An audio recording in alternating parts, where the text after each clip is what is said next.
Então, Beleza. vai lá, boa sorte. Que desça aqui o espírito Santo, do né? podcaster. E Oremos. Posso começar? Olá a todos. Então, eu sou o Guilherme Barroso, criador e administrador do Instagram Ijuí_RS e também do Ijuí Notícias, onde venho aí no Ijuí_RS há mais ou menos 5 anos compartilhando coisas sobre a cidade de Ijuí, né? Desde informações, eventos e tudo mais.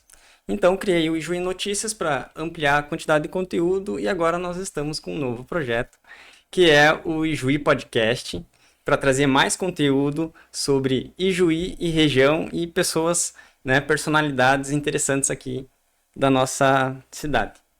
E eu estou aqui com a Sabrina Bertolo, que é jornalista e locutora, e eu vou passar a palavra para ela se apresentar. Então, o meu olá também a todos que estão nos ouvindo, a todos que estão nos assistindo. Como o Guilherme falou, eu sou Sabrina Bertolo, jornalista, locutora, e fazendo parte também desse projeto, que também já, como o Guilherme nos adiantou, um projeto diferente, um projeto que a gente pensou muito antes de colocar em prática e que a gente vai fugir um pouco do factual, né, daquelas informações do jornalismo factual e trazer histórias de pessoas reais, pessoas que fazem a diferença em Ijuí, pessoas que de alguma forma contribuem para o desenvolvimento do município através de diversos segmentos. E agora, início de ano, a gente não poderia começar falando de outro tema, senão o poder do ânimo. A gente sabe que esse é um tema muito presente na nossa vida, no nosso dia a dia, e por isso hoje a gente convidou para estrear o Ijuí Podcast o Maurício Souto, ele que é dentista também, é profissional da odontologia, mas hoje está aqui conosco enquanto escritor. E ele que é autor de um livro muito interessante que fala justamente sobre o poder do ânimo.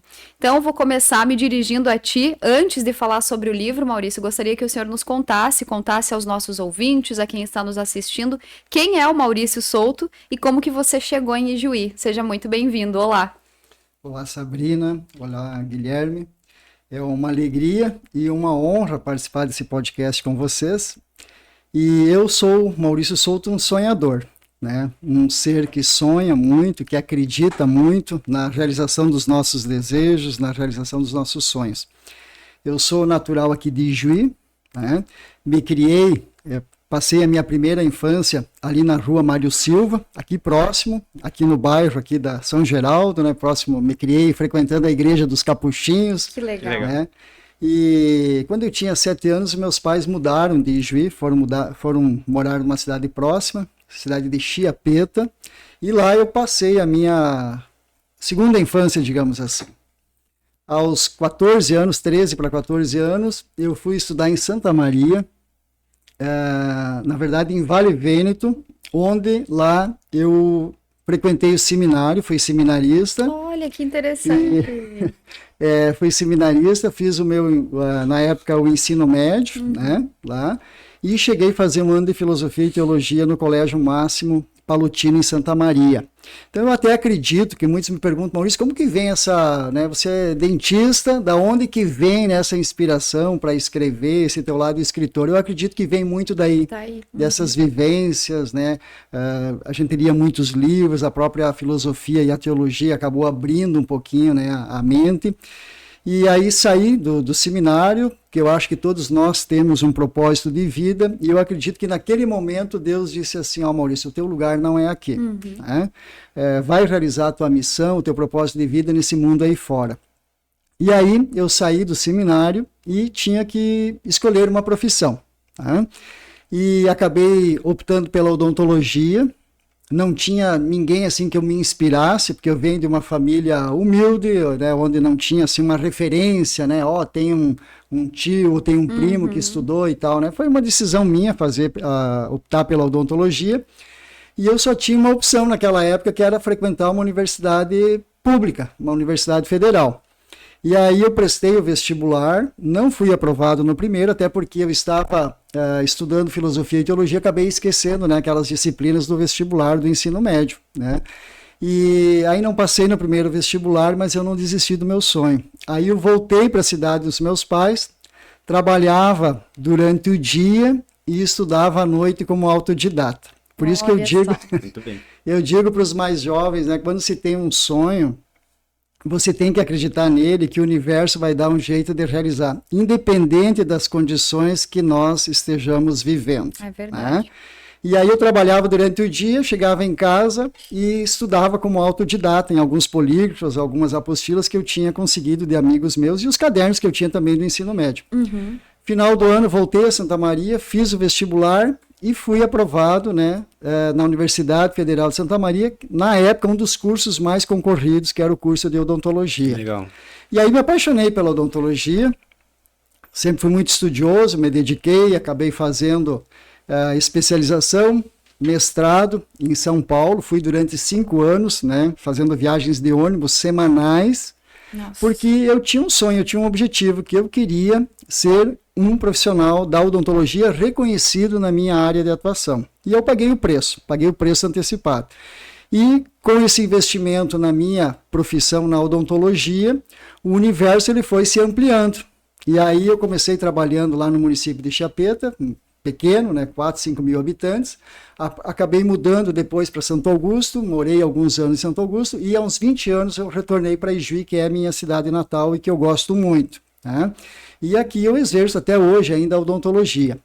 Só que um fato curioso é de que, junto com a odontologia, que eu estava muito apaixonado, teve um momento da minha vida que deu um start assim, né?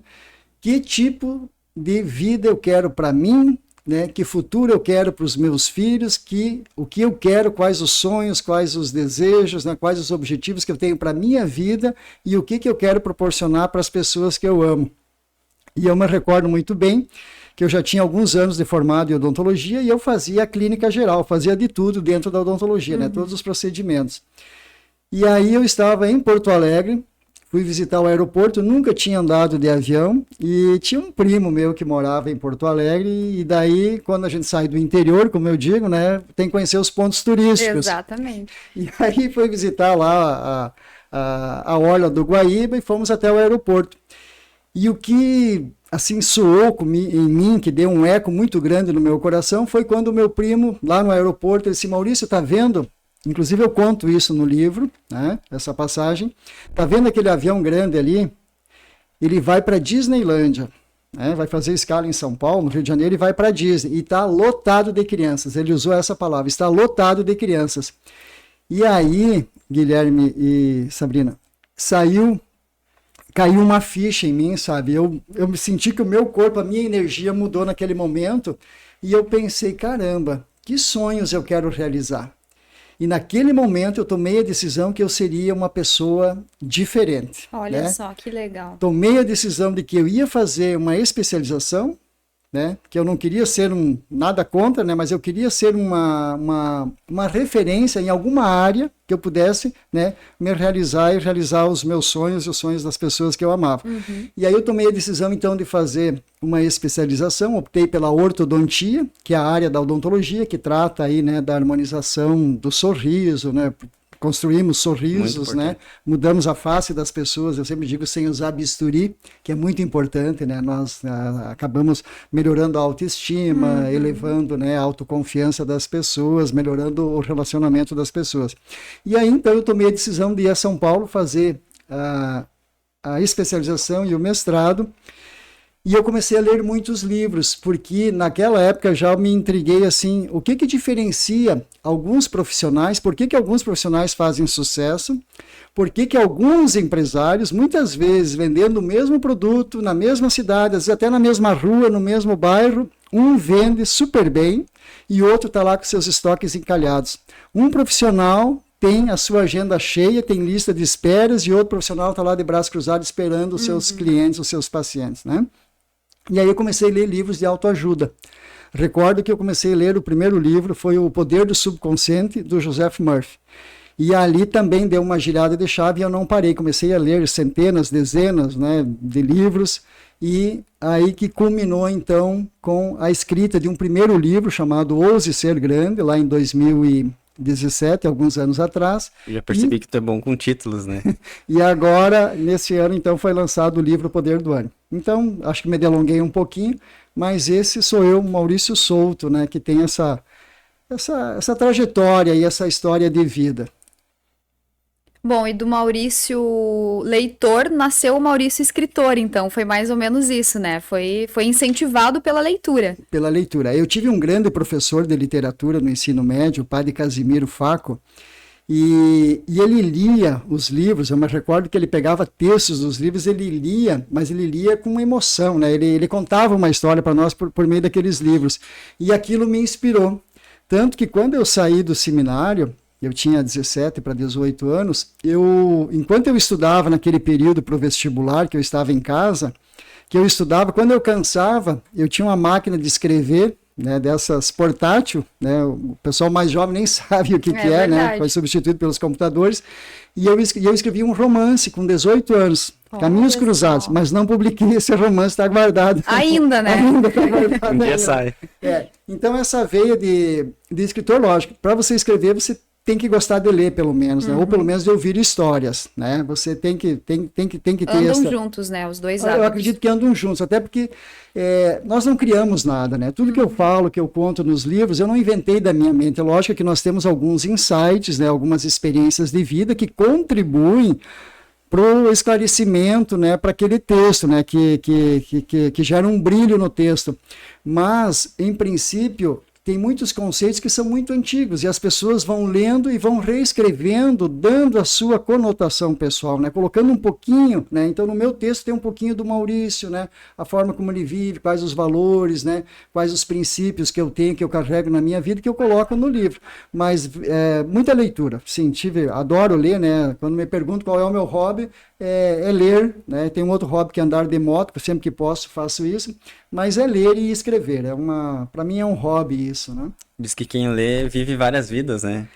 Eu acredito que sim. Inclusive, uma vez eu li uma reportagem de que é muito importante que as pessoas invistam na leitura, que elas criem o gosto pela leitura, porque quem lê na juventude, e naquela reportagem, naquela época, isso há muitos anos atrás, dizia que nós deveríamos adquirir o hábito de leitura até os 26 anos de idade, que nós seríamos ou seremos velhos que terão uma companhia lá na velhice. Olha só, né? Que interessante. Porque com a idade, com o processo de senilidade, as pessoas vão perdendo um pouquinho, né, a sua coordenação motora, muitas vezes vão ficando mais lentos, muitas vezes vão ficando em casa, né, os filhos crescem, vão ter a sua vida, aí vem os netos e tal, e quem lê vai ter companhia pela vida inteira. Então, acredito que tem uma sobrevida, acredito sim.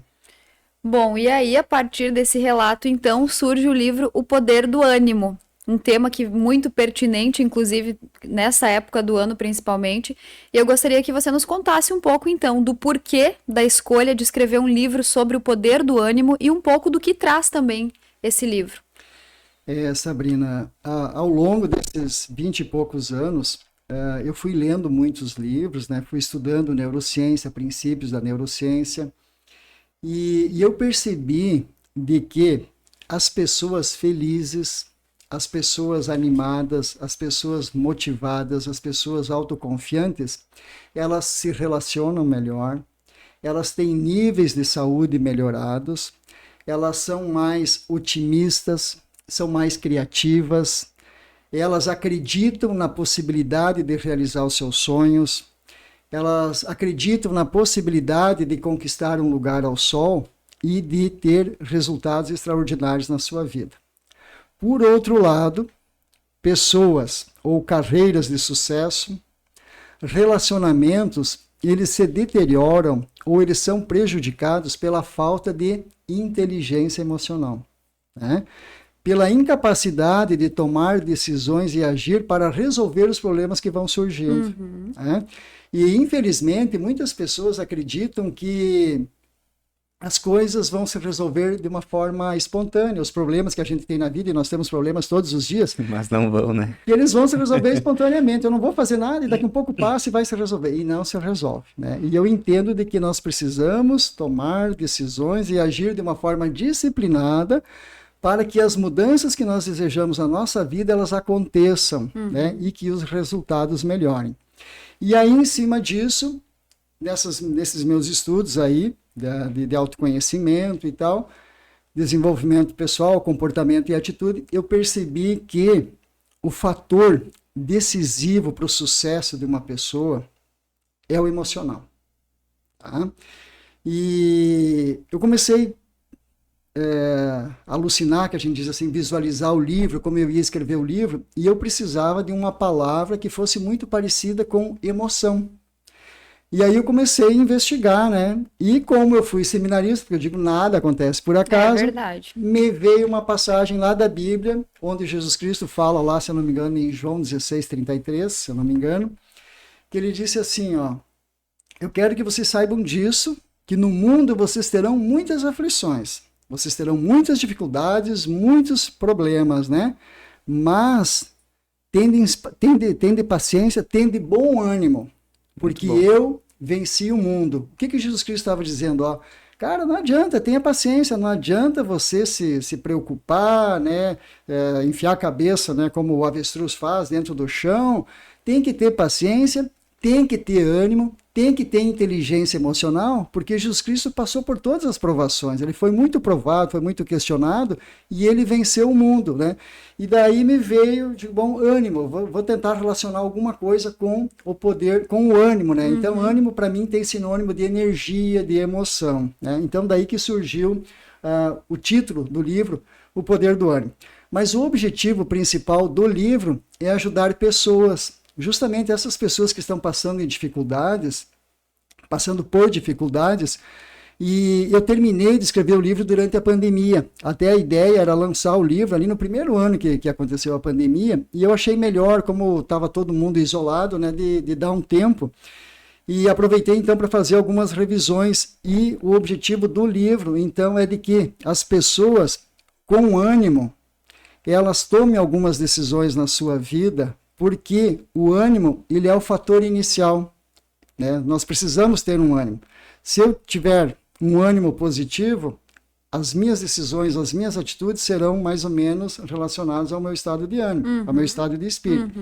Se eu tiver depressivo, se eu tiver cabisbaixo, preocupado, as minhas decisões, em vez de serem baseadas num ato de coragem, de ousadia, vão ser baseadas no medo. Certamente. Né? Então, aí que vem a ideia de escrever o livro, então, O Poder do Ânimo, que é justamente de ajudar pessoas. Né? Assim como eu fui beneficiado com as leituras que eu fiz, eu passei muitos daqueles conhecimentos adquiridos na vivência e por meio de livros compilados, então, no Poder do Ânimo.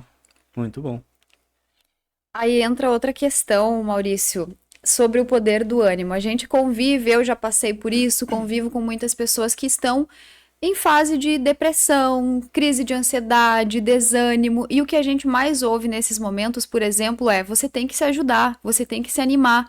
E aí a resposta que vem do outro lado justamente é: eu não consigo, eu gostaria de me animar, eu gostaria de estar melhor, eu não gostaria de estar nessa situação.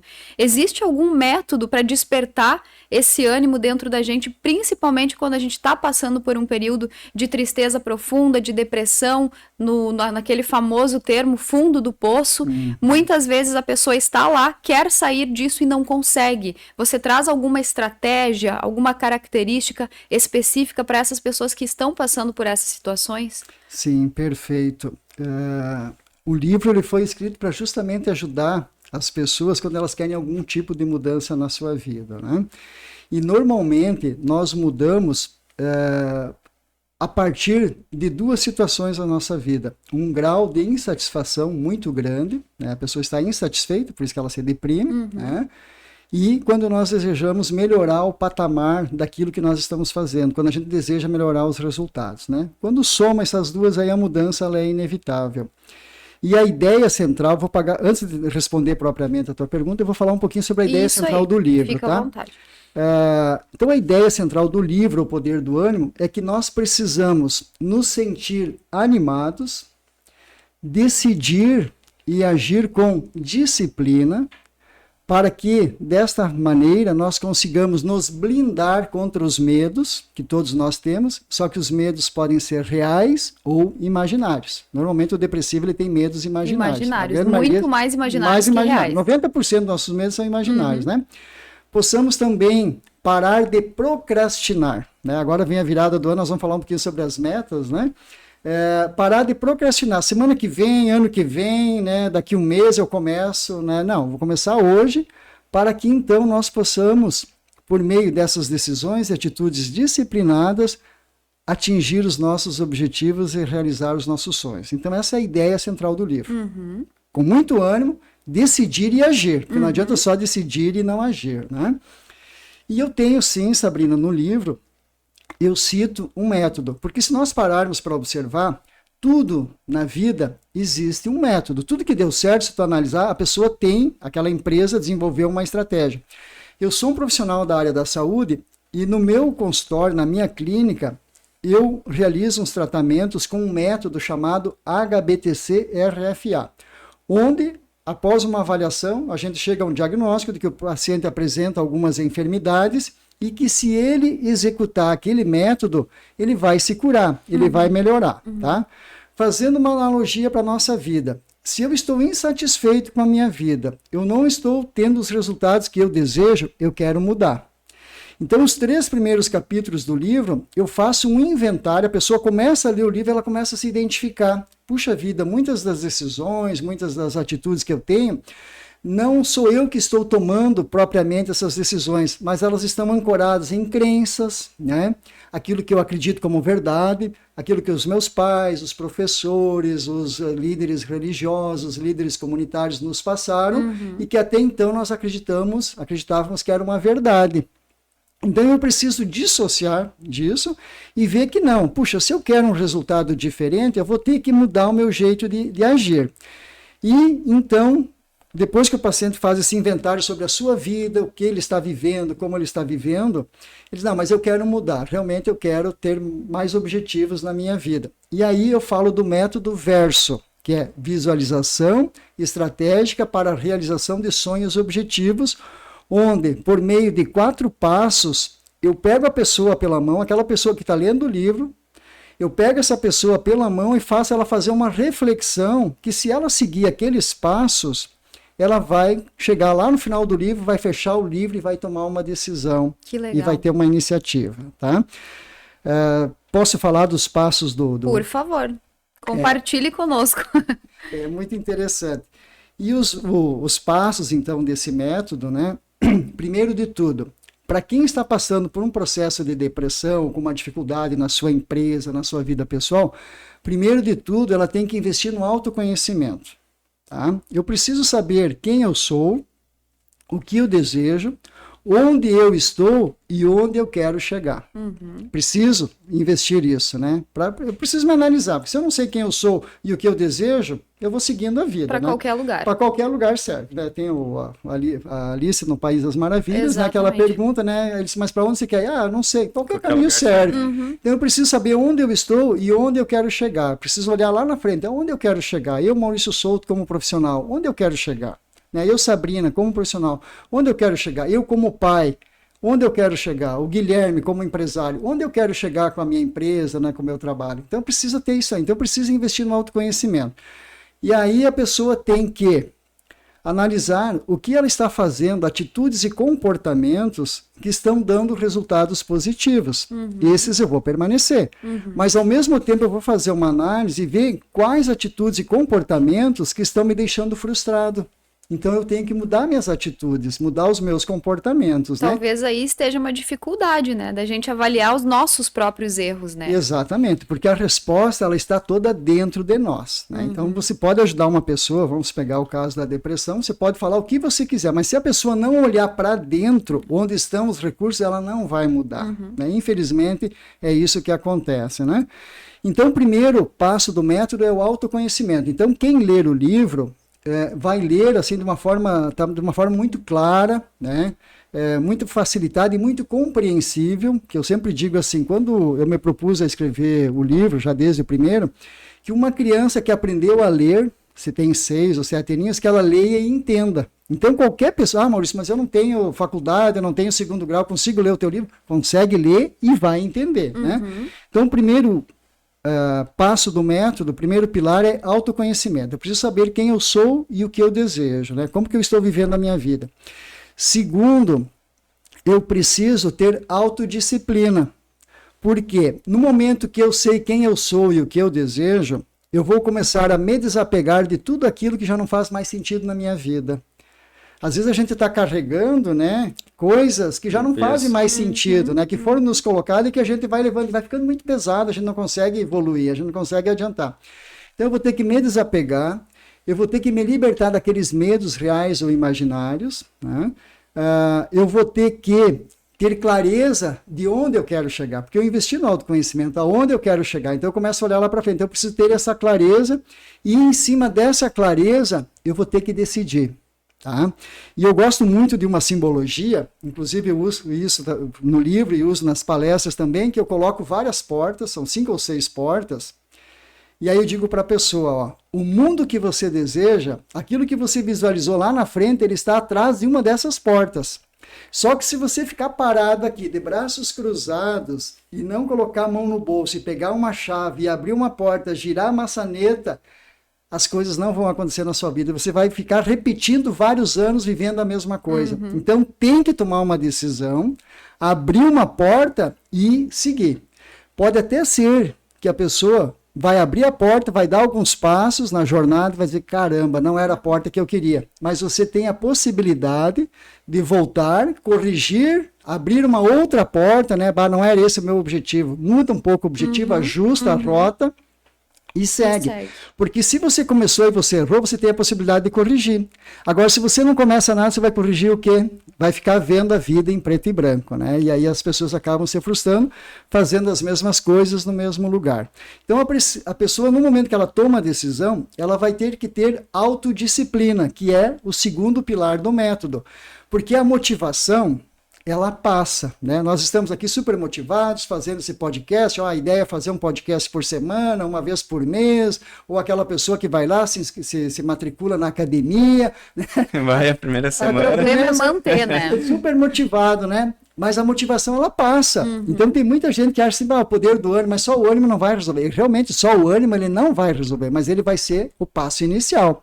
E aí, aquilo que você decidiu, você vai ter que fazer com disciplina todos os dias, de novo, e de novo, e de novo. Eu gosto muito do exemplo da academia, porque se eu quero ter um corpo sarado, uma barriga tanquinho, eu vou ter que ir na academia 2, 3 vezes por semana, por vários meses seguidos, né? O ano seguidos.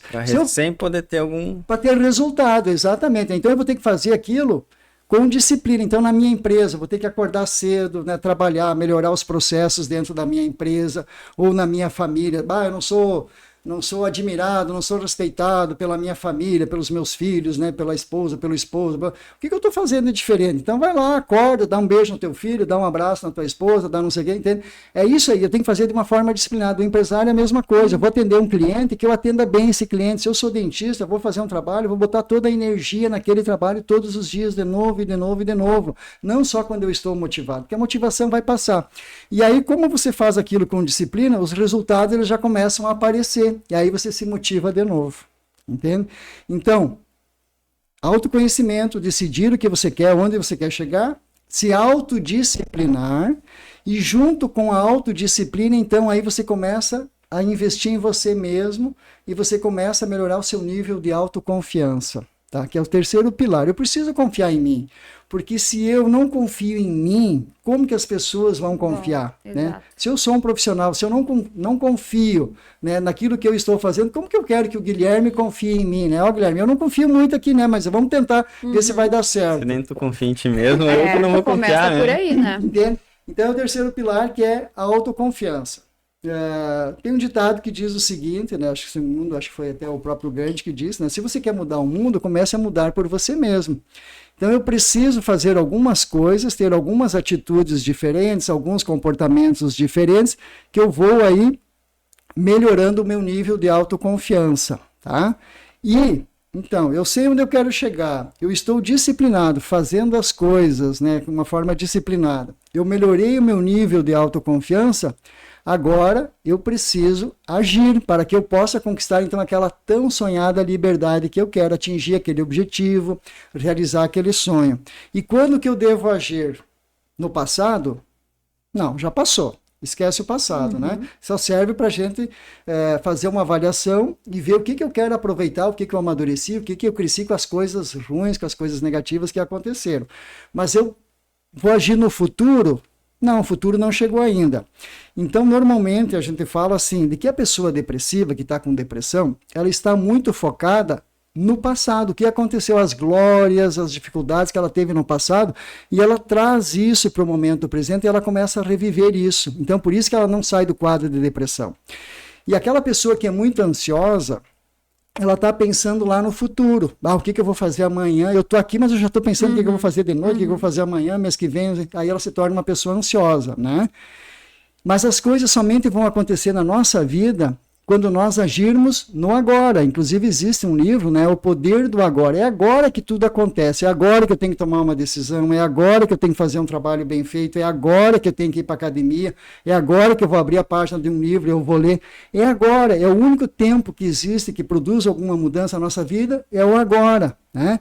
Então eu preciso trazer essa atitude para que as coisas comecem a melhorar na nossa vida. Então, ao ler o livro, a pessoa começa a perceber que todos os recursos estão dentro dela mesma. E como a minha vida mudou, como eu falei anteriormente para vocês, foi numa cena que eu tive no aeroporto, eu gosto muito de falar o seguinte, ó, vamos imaginar, para quem está nos vendo agora, nos assistindo e para nós mesmos.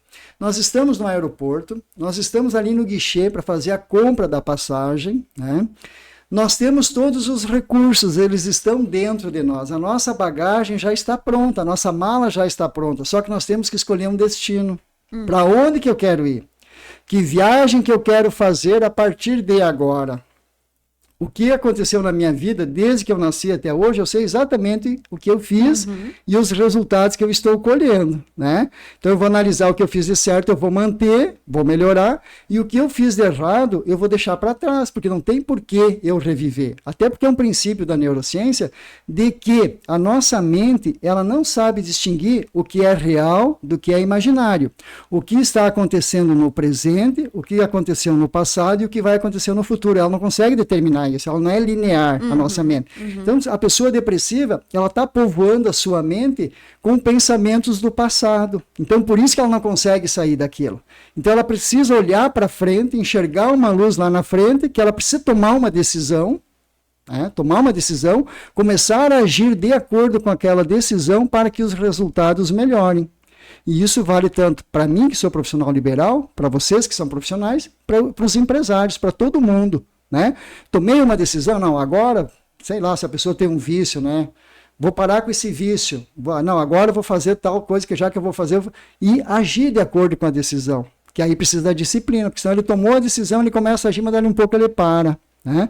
Então é importante que as pessoas tenham essa percepção de que é preciso sim agir no agora. Então, de uma forma resumida, são esses 4 pilares aí que sustentam o método Verso. Visualização estratégica para a realização de sonhos e objetivos. Qualquer pessoa pode realizar sonho de vida, tá? Isso eu digo, falo para os jovens, né? Mas eu moro num bairro, meus pais são muito humildes, são pobres, não sei o que, não tem. Não são as nossas condições que vão determinar o nosso futuro, mas as decisões que nós tomarmos na nossa vida. E eu falo isso, né, quando eu ministro palestra em escolas para os jovens. A única coisa que não tem diferença na nossa vida, e que graças a Deus, Deus e o universo nos deu de forma igualitária, é o poder da imaginação. Tá? E dentro do método, eu falo, quando a pessoa, até esqueci, vou complementar, quando a pessoa está autoconfiante, está autodisciplinada, ela vai visualizar onde que ela quer chegar. Tá? E daí, de acordo com essa visualização, ela vai tomar as atitudes, ela vai começar a agir no agora, tá? Fazendo uma complementação. E se a pessoa mora numa casa de chão batido, sem nas mínimas condições, e a pessoa mora numa mansão com garagem para 3 ou 4 carros, as duas têm a mesma capacidade de imaginação. E é de acordo com a imaginação, com a visualização positiva de futuro, que ela vai começar a agir. E no momento que ela botar aquilo e ela transferir essa visualização positiva de futuro e estabelecer metas, não, o que eu vou fazer? Né? Se eu quero passar no vestibular, vou ter que começar a estudar. Se eu quero ampliar minha empresa, vou ter que começar a estudar os processos dentro da empresa, ver o que eu preciso melhorar, ampliar o quadro de funcionários, melhorar o meu produto, melhorar o meu serviço, eu quero crescer. E aí, em cima dessa visualização de futuro, então eu vou estabelecer as metas, né? Então é uma capacidade muito grande que a nossa mente tem de sonhar. Olha, tivemos já uma aula, né, de vivências, de sabedoria, muito legal. E como eu falei no início, né, Guilherme, eu acho que esse tema é ainda mais pertinente agora, porque é época de virada de ano e início de um novo ano. E muitas pessoas, como você falou no início, é só um número, né? A gente só tá saindo de 23 e entrando para 2024, mas o ano que vem eu vou para academia. O ano que vem eu vou colocar aquele projeto em prática. A gente naturalmente começa um novo ano cheio de planos, mas daqui a pouco, passados 3, 4, 5 meses, aqueles planos vão indo ladeira abaixo, vai deixando para o ano que vem, talvez, o próximo ano. Aí o senhor já nos respondeu isso nas entrelinhas, mas como manter esse mesmo ânimo do início do ano para o restante do ano e seguir realizando os sonhos, realizando os planos estabelecidos lá no mês de janeiro? Eu vou responder essa tua pergunta contando uma história. Uma vez perguntaram para Van Gogh, né, um pintor muito famoso, Van Gogh, como que você pinta esses quadros maravilhosos? E ele disse, primeiro eu sonho com a minha pintura e depois eu pinto o meu sonho. Então, para as pessoas agora na virada do ano, elas devem visualizar o que elas querem para o ano de 2024. Tá? Eu quero comprar um carro mais novo, eu quero trocar minha casa, melhorar os móveis, quero ampliar minha empresa, quero fazer uma faculdade, quero ter mais saúde, né? Enfim, ela vai estabelecer os objetivos que ela quer. E ela vai fazer uma visualização. Então, ela vai imaginar, porque a imaginação é fácil. Você não precisa ter estudo. Por isso que tem pessoas, né, que enriquecem, que prosperam muito, e muitas vezes eles têm lá só ensino primário. Não precisa fazer faculdade para você imaginar, né? Então, você vai visualizar aquilo que você quer, e daí nós vamos fazer que nem o Van Gogh. Nós vamos pintar o nosso sonho. Como? Escrevendo as nossas metas. Então, se eu quero ter mais saúde, né, se eu sou sedentário, então eu vou colocar lá nas minhas metas agora, aconselho que as pessoas façam, né, se for antes do final do ano, no início do ano, escreva, né, eu quero ter mais saúde, então vou fazer academia, vou fazer uma caminhada, vou fazer uma natação, vou fazer uma coisa, vou cuidar a minha alimentação, vou fazer mais exercícios físicos. E a pessoa vai transcrever, então, aquela visualização positiva de futuro, aquele sonho, e vai estabelecer metas. E vai colocar uma meta. Aí é um princípio da neurociência. Então, se eu tenho lá um objetivo, né, eu quero aumentar a minha renda financeira, né, as minhas receitas. Então, se eu quero chegar lá no final de 2024 com um determinado valor na minha receita, eu vou escrever isso, eu vou colocar uma data e eu vou assinar. Porque existe um princípio da neurociência que diz que quando você escreve e você assina, você se compromete. Aumenta o comprometimento. Por que aumenta o comprometimento? Porque nós estamos enviando uma mensagem clara para a mente subconsciente, que é onde os nossos objetivos, as nossas ideias precisam estar claras. Tá? Um exemplo prático, se eu vou a um banco, né, uma agência financeira, eu vou contrair um empréstimo, aí o gerente vai dizer, olha, Maurício, tá tudo bem, tá aprovado o teu empréstimo, tudo, mas você só assina aqui, e de preferência traz uma avalista ainda, né? Porque quando nós assinamos, nós nos comprometemos. E eu vou citar uma pesquisa que foi feita em 1953, na Universidade de Harvard. Eles pegaram todos os alunos que estavam se formando naquele ano na universidade e fizeram lá um questionário, quem tinha metas para a sua vida, né? Aí as pessoas preenchendo o questionário e tal. Passaram-se 20 anos, eles chamaram aqueles ex-alunos, agora empresários, profissionais liberais, enfim, depois de 20 anos, retornaram, né, à universidade para um encontro e eles foram analisar aqueles relatórios, aqueles formulários. E eles perceberam que aqueles estudantes, na época que estavam se formando, colocaram que eles tinham metas para a sua vida e que eles escreveram as suas metas, que foram somente 3%, né, de todos aqueles estudantes, somente 3% colocou que tinha meta e que escreveram as suas metas. Ao passar os 20 anos, eles perceberam que aqueles 3% valiam mais financeiramente do que os outros 97%. Olha, foi uma coisa que intrigou eles, mas como, incrível, né? Incrível, né? O que muda isso? E aí, de lá para cá, foram surgindo muitos estudos, né, de neurociência, e eles perceberam por quê? Porque havia um comprometimento. E aí existe um outro estudo, existem vários, mas eu vou falar de mais um, que foi feito em 2008, onde eles pegaram também várias pessoas, vários profissionais, e fizeram também um estudo e perceberam de que, quando eu escrevo as minhas metas e eu mostro para uma pessoa de confiança, pode ser para o esposo, para a esposa, para um mentor, para um coach, enfim, alguém da sua confiança, aumenta o seu comprometimento e você praticamente dobra a probabilidade de atingir aquela meta. Por quê? Se eu me comprometer com mostrar para o Guilherme, ó, Guilherme, eu vou fazer tal coisa, Eu vou né? te provar que eu vou Eu ia provar falar que eu vou sobre dar, isso, entendeu? se compromete publicamente, E né? Publicamente, É, exato. tu tem aquela pressão assim, mas o fulano de tal sabe que falei que ia fazer tal coisa. Não posso deixar, né? Vou ter que fazer agora. É. E então, qual que é a dica para as pessoas agora na virada do ano? Imagine aquilo que vocês querem, que são seus sonhos de vida, né? E estabeleçam metas. Metas, então, de curto prazo, de médio prazo e de longo prazo. Porque dependendo do sonho que nós queremos realizar, talvez ele não vai se realizar amanhã, né? Eu sempre digo, ó, se eu quero um avião, eu posso ter um avião? Pode. Nós podemos ter, em princípio, tudo aquilo que nós queremos e que nós estejamos dispostos a pagar o preço, né? Sonho grande, esforço grande. Sonho pequeno, esforço pequeno. Então a meta ela tem que ser clara e realista. Então nunca diga assim, eu quero mais dinheiro. O universo ele pode te dar uma nota de quanto? De quanto? Você tem que dizer quanto. Eu preciso, eu quero, né? Eu desejo receber, sei lá, 100 mil reais nesse ano, ou 50 mil, 20 mil por mês, ou sei lá, enfim, defina o quanto você quer. Uhum. Eu quero um avião. Que tipo de avião? Um Boeing, um aviãozinho, né? Um jatinho, eu quero um avião desses monomotor, né? Eu quero um carro novo. Que tipo de carro? De preferência até coloque a marca do carro, o ano do carro que você quer, né?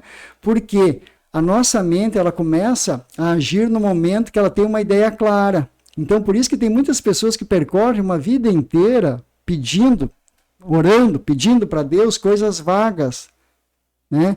E Deus, como nós fazemos parte do processo de criação, ele também entende que a meta tem que ser clara, né? Eu quero mais saúde, mas o que você está precisando, né? Entende? Seja mais específico. Mais né? específico. Então a meta ela tem que ser específica, tem que ser clara, tem que ser realista, né? E Inclusive eu já vi pessoas que ensinam você criar um quadro, né? Transformar essas tuas metas escritas em imagens, né? exatamente. E colocar num lugar que tu sempre esteja visualizando, né? Então todo dia tu acorda e tu, digamos, na frente da geladeira, Exatamente. você toda vez que vai pegar alguma coisa, você tá lá teu sonho, né? Então meio que encaixa com essa questão de visualização, né? Então Encaixa, faz parte. Inclusive eu falo no livro o Ouse Ser Grande, eu falo sobre o quadro dos sonhos, né? Que é uma técnica também. Inclusive as metas, os autores, né? O pessoal que cita isso, dizem enfaticamente que você tem que olhar para as metas todos os dias, né? Um pouco da lei da atração. Lei aí da também, atração, né? E eu dou uma dica que eu aprendi com o Bob Proctor, que é um cara que eu sigo também, faleceu ano passado. E ele diz assim, pega essas tuas metas, escreve num cartãozinho, até por coincidência eu não trouxe agora, que ficou no bolso da outra calça. Sempre está comigo esse cartão, tá? Aí você escreve todas as tuas metas ali naquele cartãozinho, e no final, eu até aconselho também escrever uma frase bíblica, né? Batei e se vos abrirá, né? Pedi e recebereis, né? Porque todo aquele que pede recebe, quem busca acha. Então você precisa saber qual é a porta que você tem que bater. colocar no background Você do está celular ali. procurando, o que você está procurando? Você precisa saber o que você está procurando, né? Você está procurando qualquer coisa, mas o quê? Estou procurando o celular, estou procurando o copo, entende? E aí você pega, coloca no bolso e todos os dias você dá uma olhadinha naquelas tuas metas ali. Conforme vai atingindo as metas, você vai riscando. Mas outra dica que o Guilherme deu é sensacional. O quadro dos sonhos, coloca ali, faz um recorte de jornal, de revista, daquilo que você deseja. Se você deseja comprar um apartamento, tá saindo um prédio novo aqui em Juí, gostei do prédio, vai ter, né? É um prédio que você idealizou, né? Para as tuas condições, para o teu conforto e tal.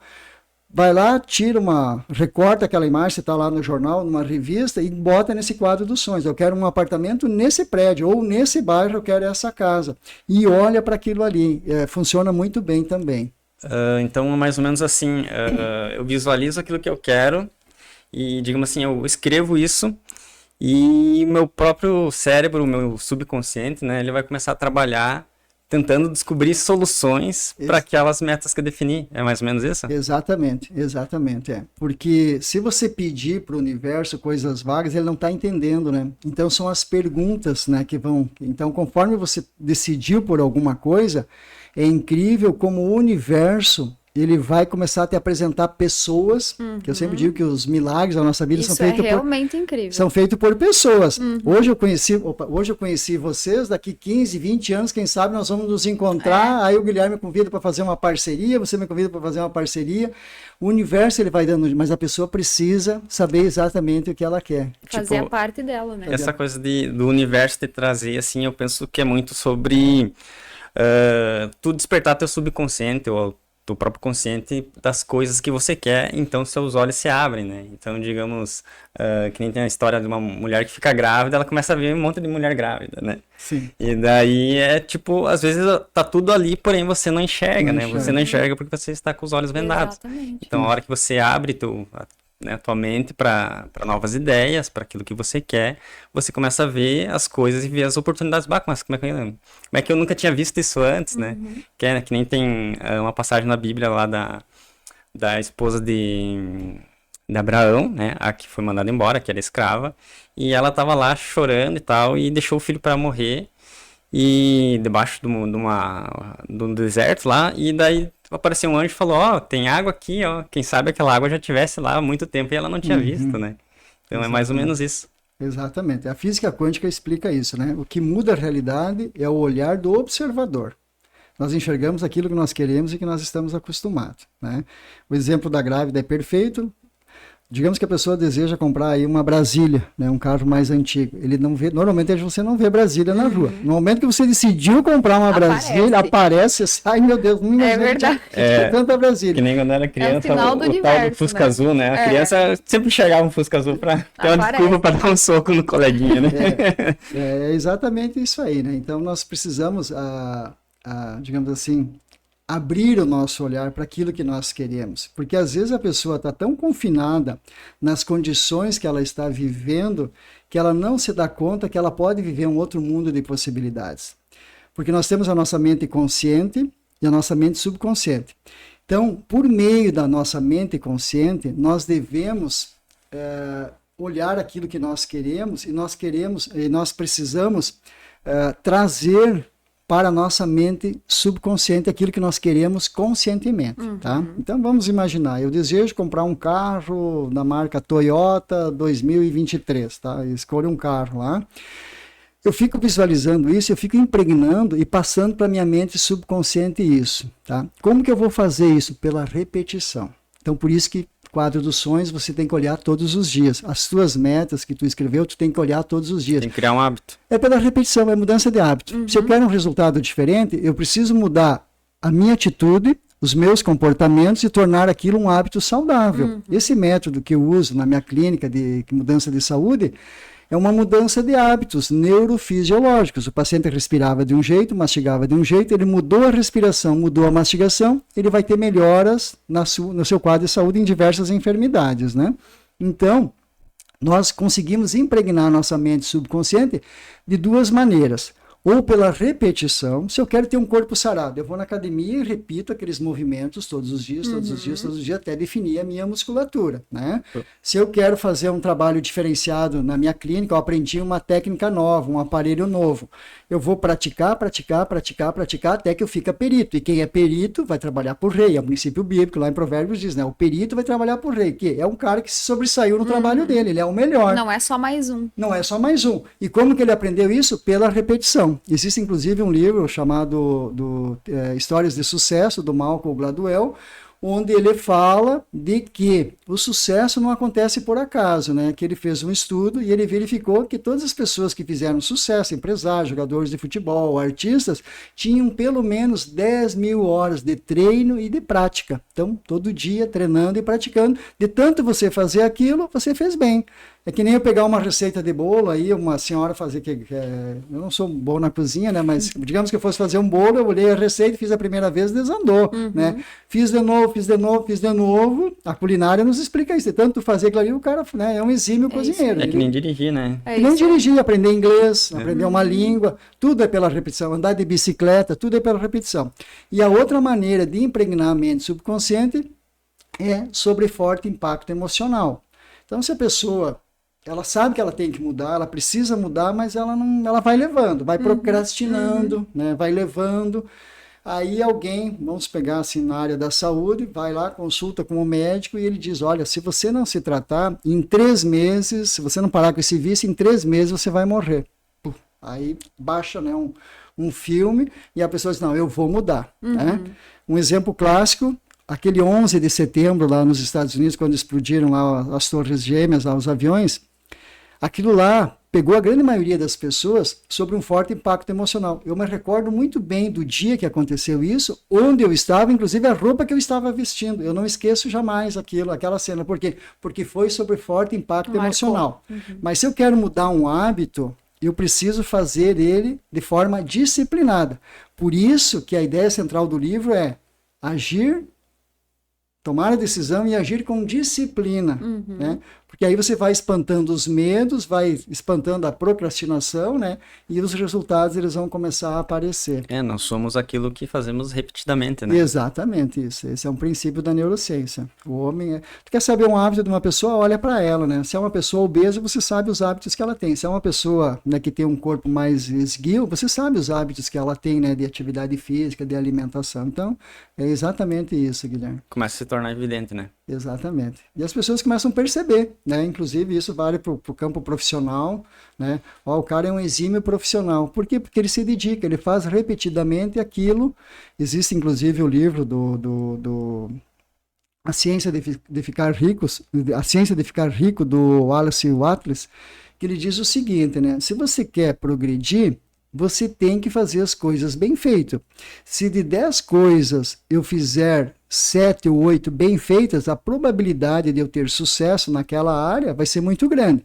Porém, se eu não colocar energia, não colocar atenção, né, não colocar comprometimento, e de 10 coisas eu fazer só 2 ou 3 bem feitas, e as outras de uma maneira medíocre, eu vou ter fracasso na minha vida. Né? Então, o que é isso? É repetição. Eu fiquei interessado agora, quem sabe tu poderia dar umas sugestões de livros, né? Claro, começando pelo teu, mas alguns outros, né? Que digamos que o pessoal se interesse por esse assunto e alguns que você gostou mais. Eu tenho uns livros assim que eu acho que são clássicos, né? Tem vários livros, mas assim os clássicos que eu indico é O Poder Subconsciente. Na época eu li esse livro, mudou a minha vida, sabe? Assim, sabe quando eu tenho várias pessoas, Maurício, eu já dei o meu livro para umas 10 pessoas, o teu livro para umas 10 pessoas, né? Eu acho muito bacana isso, porque é sinal que a pessoa leu, digeriu o conteúdo e assimilou e praticou. E se você ler e não praticar, não tá, né? Eu li o livro, não tá dando resultado, não tá colocando em prática. Fez bem para ela e ela quer o bem pro próximo. Então é O Poder Subconsciente, Joseph Murphy, que é um clássico, que é um divisor de águas, assim, que foi um dos pioneiros. Quem Pensa Enriquece, do Napoleão Hill. Outro livro é A Hora Certa. A única coisa também, porque as pessoas ficam procrastinando e elas fazem um monte de atividades. Vamos supor que eu tenho que fazer algumas coisas que são super importantes, que eu preciso fazer isso para mim ter êxito na minha vida, no meu trabalho. Aí a pessoa começa a se envolver e fazer outras coisas que são menos importantes. E ela deixa de fazer a única coisa que talvez seria importante, que ia produzir o diferencial na vida dela. Né? Então esse livro, A Única Coisa, também é muito legal. Em princípio, acho que seriam mais ou menos esses obrigado. Livros. E o livro de Provérbios, né, da Bíblia, que foi escrito por Salomão, né, atribuem o livro de Provérbios, que lá são 31 capítulos, né, então a pessoa pode ler um capítulo por dia. Tem mensagens assim, ó, muito profundas, que a gente, ao ler livros de autoajuda, de desenvolvimento pessoal, a gente vê que já estavam incorporados lá naquele livro. Como tu disse antes, né? Nada, digamos assim, nada se cria, né? Tudo vem de algum lugar, né? Então, tem muita coisa que eu vejo também, percebi isso muito nesse ramo de autoajuda, muita coisa vem da Bíblia, né? O pessoal vem reproduzindo, colocando a sua ideia e tal, porém muito vem disso, né? Até porque o mundo ele evoluiu, né? E a linguagem, a forma das pessoas se comunicarem evoluiu. Então, se muitas vezes você lê a Bíblia ao pé da letra, você não vai entender, né? Então, nós precisamos trazer aquela linguagem para uma linguagem mais atual, mais contemporânea. É que nem aprender uma língua nova, né? Então, digamos que eu quero aprender inglês, eu preciso aprender o inglês dentro daquela cultura, porque senão vai ter frases e coisas que não vão fazer no mínimo sentido. Então, tu tem que... o contexto completo, né? Exatamente. Tu tem que isso. entrar naquele mundo. A vivência, né? Eu acredito que isso é assim, bem importante. Bom, eu acho que já a gente se encaminhando para o final, né, Maurício, vamos falar de feedback, porque você me disse aí que muitas pessoas leram teu livro, indicaram para outras e isso já diz tudo, né? Então, gostaria de saber de ti, o que você vem recebendo de feedback, de retorno, de experiências das pessoas depois de lerem teu livro, porque acredito que você poder escrever um livro desse e ver o retorno nas pessoas na prática, né, receber depoimentos das pessoas do que tem feito na vida das pessoas, acredito que isso por si só já seja a parte mais gratificante, né? Então, gostaria que você nos contasse um pouco sobre esse retorno que tem chego até você também. Exatamente, Sabrina. Isso é muito importante e é muito gratificante para quem se atreve a escrever, porque o ato de escrever ele é um ato solitário, né? As pessoas me perguntam, Maurício, eu sei que tu trabalha bastante, quando que tu escreve? Que horas que tu tira para isso, Que horas né? que tu tira para isso? Quando as pessoas estão descansando, né, às vezes estão confraternizando, estão na pizzaria, né, a gente está lá, ou está lendo, ou está escrevendo, né? Então, a leitura do livro foi feita nas madrugadas, nos finais de semana. Mas o livro, ele cumpre com a sua missão, e é o que deixa o autor feliz, é quando alguém adquire ou ganha de presente o livro, ele lê o livro e ele sai transformado. Quando ele fecha a última página e ele toma uma decisão. Isso vale para livro, vale para palestra, porque principalmente os livros de autoajuda, ele tem uma função, que é fazer com que a pessoa se inspire e se transforme ao ler as páginas do livro. Essa é a principal função do livro de autoajuda. E eu fiquei muito feliz porque alguns livros de autoajuda, eles foram por um período muito criticado, né? Autoajuda não adianta em nada, isso aí é balela, não sei o quê. Funciona porque eu apliquei na minha vida, eu sou um exemplo disso. A minha vida se transformou no momento que eu comecei a ler livros de autoajuda, né? Mas eu vi agora essa semana no Instagram, eu não sei quem falou, mas apareceu para mim ali na timeline, timeline, né? Isso aí. É isso aí que fala, né? E uma pessoa falando que 15% da riqueza no mundo as pessoas têm essa riqueza por herança. Tá? Então, são os herdeiros, né, que veio dos pais, da família, que herdaram aquela herança. 80% da fortuna, da riqueza, é construído pela própria pessoa. Olha que interessante, né? E daí eles, assim, um dado muito importante, que perguntaram para essas pessoas como que elas construíram esse patrimônio, como que elas construíram essa riqueza. E eles disseram, lendo livros de autoajuda. Foi o primeiro depoimento que eu vi, primeira pesquisa que eu vi, falando muito bem dos livros de autoajuda. Então, para mim, é muito gratificante, Sabrina, eu recebo todos os dias, sabe? Mando no direct, alguns acabam tendo o WhatsApp da gente, ou pelas redes sociais, né? Maurício, eu estou lendo o teu livro, eu estou amando, eu estou colocando em prática. Que tá? legal. Tanto o Poder do Ânimo, quanto o Ouse Ser Grande. O Ouse Ser Grande teve uma história que na época me chamou muito a atenção. Eu participei de uma entrevista, num programa de entrevista, na Rádio Bandeirantes, em São Paulo, e tinha uma apresentadora chamada Tatá. Tatá com Tudo era o nome do programa. Durante o programa de entrevista, que durou mais ou menos 1 hora, foi bem longo, assim, um programa a nível nacional, eu me recordo que, quando eu lancei o livro, eu tinha 600 seguidores no Facebook. No Instagram, naquela época, eu acho que nem tinha, eu acho que eu estava começando. Já deixa teu arroba aí pra galera seguir. Eu não tinha, né? E quando eu terminei o programa, eu tinha mais de 100 e poucos pedidos de amizade, solicitação de amizade, né? Mas, enfim, aí eu, assim como eu fiz aqui com vocês, vou dar um exemplar para vocês, né? Eu deixei um exemplar para a Tatá. E eu pensei, puxa vida, é um programa super reconhecido, né? Ela entrevista os top dos top, né? Autores, pessoas ilustres, personalidades, né? Imagina eu de Ijuí, uma cidade, ela perguntou ainda de onde que eu era, e ela disse, nossa, mas a tua cidade é pequena? Eu digo, olha, para mim não é pequena, né? Na época tinha uns 80 mil habitantes, né? 85 mil habitantes. Ela disse, mas comparando com São Paulo é pequena. Eu digo, não, com certeza.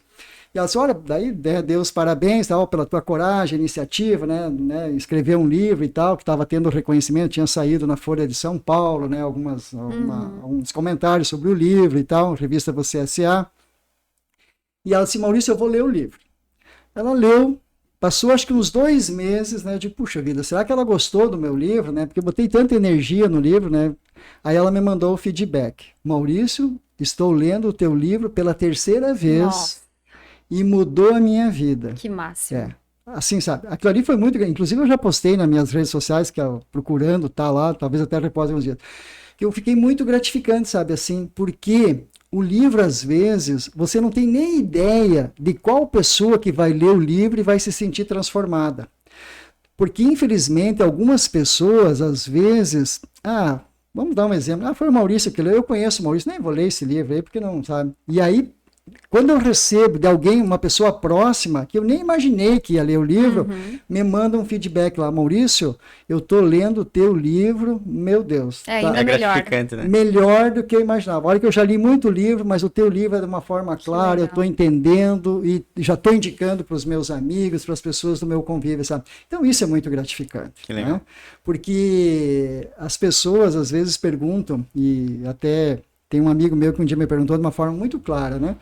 Maurício, escrever um livro, né? Ele dá holofote ou dá retorno financeiro?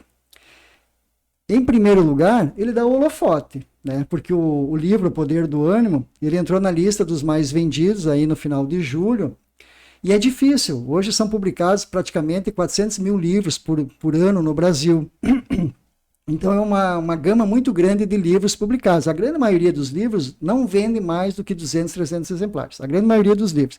Então quando você tem um livro que ele entrou na lista dos mais vendidos, isso para o autor é muito gratificante. É uma pesquisa que eles fazem que numa determinada semana o teu livro foi mais vendido naquela semana. Então ele entra na lista dos mais vendidos, né?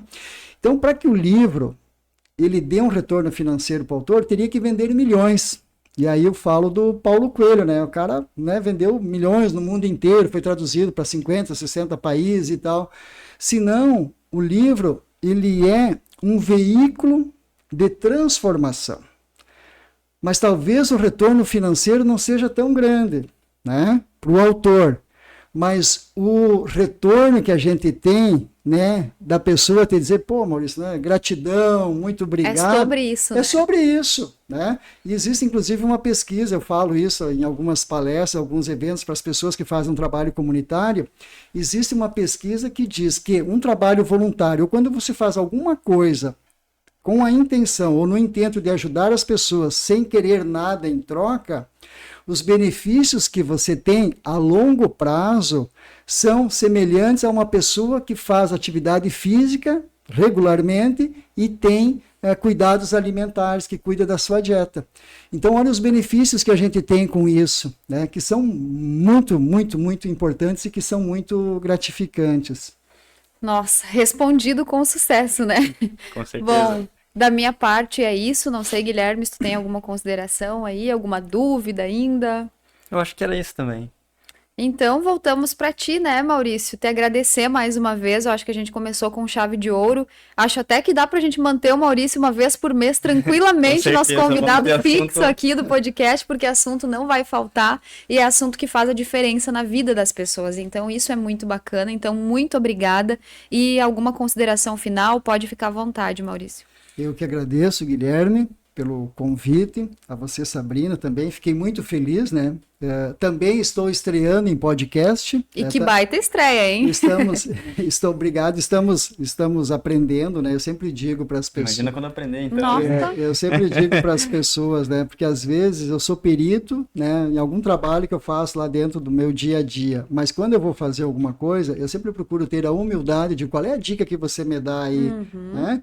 Porque a gente sempre está aprendendo, e sempre, por mais humilde que seja uma pessoa que está na nossa frente, em qualquer lugar, em casa, vovozinha, tem alguma coisa que ela sabe mais do que nós, né? E aí a gente tem que estar com os ouvidos bem abertos, né? Escutar com atenção, porque a gente sempre aprende alguma coisa. Então, muito obrigado pela oportunidade.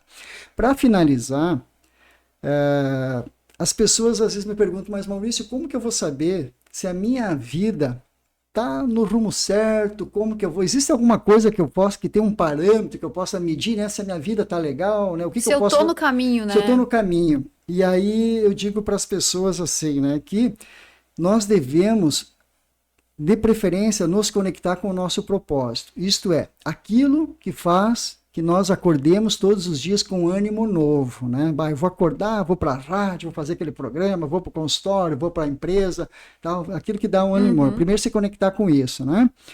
E que a gente possa viver uma vida que a gente possa olhar para trás e dizer assim, eu sou feliz por ter feito, em vez de gostaria de ter feito, tá? Fazer o que tem que fazer hoje, agora. Porque se nós formos avaliar uma vida, mensurar, né, uma vida, se ela foi bem vivida ou não, o que mais se sobressai assim, nas pesquisas que as pessoas fazem é viver uma vida sem arrependimentos. Não se arrepender daquilo que tu fez, porque naquele momento, talvez lá, 5, 10, 15 anos atrás, você fez uma coisa que hoje você não faria, mas você fez de acordo com o nível de conhecimento e com as condições que você tinha, e você amadureceu no processo. E aí tem muitas pessoas que se deprimem, ficam com depressão, né? Eu fiz tal coisa errada, eu poderia ter feito diferente, não fiz. Já passou, né? Então se perdoe por isso. E Mark Twain, que eu vou citar mais um autor que eu gosto, ele disse o seguinte, isso vai para as pessoas que estão nos ouvindo, né? Daqui a 20 anos, você poderá estar mais desapontado com as coisas que você não fez do que com as coisas que você fez. Então, solte as amarras, pegue os ventos alísios, vá para longe da margem. Explore, sonhe e descubra. Isto é, viva, né? Para que você não se arrependa de nada do que você fez. Né? Que você aproveite isso como um processo na caminhada de construção, de aprendizagem, né? Fez com as condições que você tinha, né? Foi feita uma pesquisa e perguntaram para as pessoas quando elas estavam no leito de morte, né? O questionamento que elas faziam, né? É o arrependimento. Né? Arrependimento daquilo que eu não fiz. Então, sonhos que não foram realizados e esperanças perdidas, esse é o arrependimento número 1 das pessoas que estão prestes a morrer. Então, acho que com essa mensagem eu quero me despedir, agradecer, né, a participação nesse podcast. Bom, mais uma vez, muito obrigada, e agora um muito obrigada especial também a você, que deu esse voto de confiança pra gente, né, que deu play no nosso primeiro episódio do podcast. Tenho certeza que quem assistiu, que quem tá com a gente até agora, não se arrependeu e não vai se arrepender, então muito obrigada a você pela confiança. Novos episódios virão, é só o começo, e até a próxima.